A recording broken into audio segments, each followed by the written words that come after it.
누구든지 현행범으로 체포할 수 있다. 몸조심해라.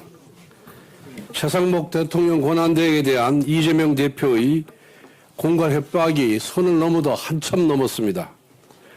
지지자들에게 테러를 선동한 것입니다. 협박죄를 넘어 내란 선동죄에 해당하는 문제로 강력한 법적 조치를 강구하겠습니다.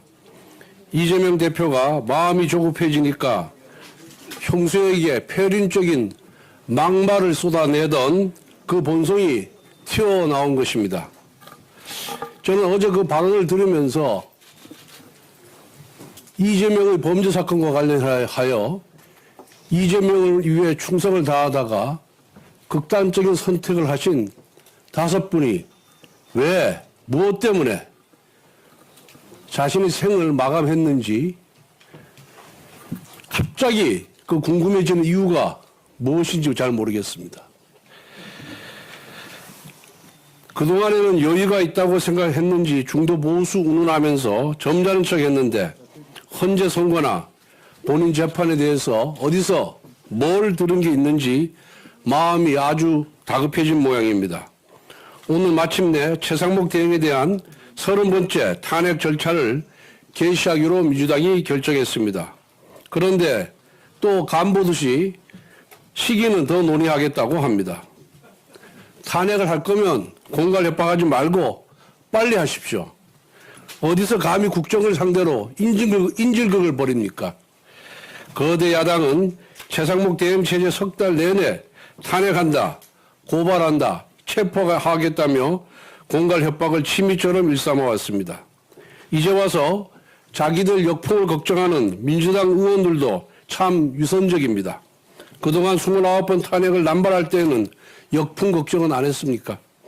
민주당이 겪을 역풍은 기껏해야 칼바람, 삭풍이지만 민주당의 협박 때문에 대한민국은 토네이도, 태풍 같은 국정 혼란을 겪고 있습니다.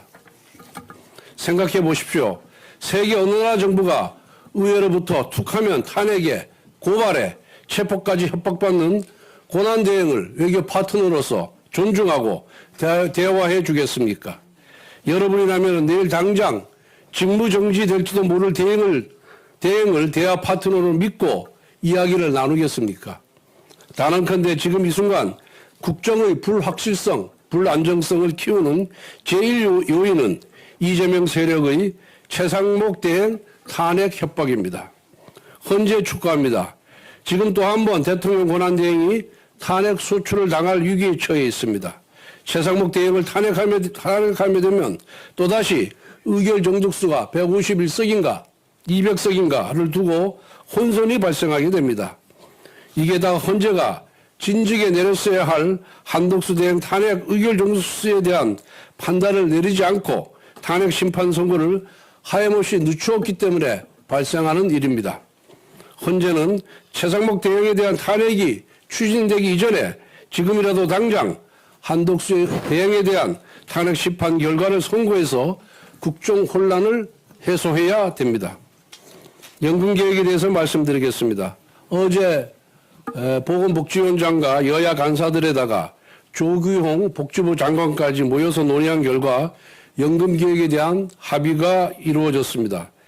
민주당 원내 지도부도 모두 동의했고 어제 민주당 심야의총에서 추인도 받았다고 합니다. 그런데 오늘 아침 민주당 지도부가 또 다른 조건을 추가로 요구하기에 이것은 여야 합의 정신에 위배된 것이기 때문에 결탄코 받아들일 수 없다는 뜻을 밝혔고 결국 어제 합의한 대로 여야 합의를 마쳤습니다.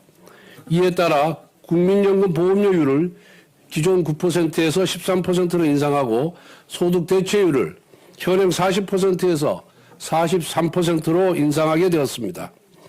더 내고 더 받는 방향으로 변화가 이루어진 것인데 소득 대체율을 43%로 높인 것은 청년과 미래세대에게 희망을 드리겠다는 우리 정부 여당의 연금개혁 기조와는 다소 맞지 않는 측면이 있습니다.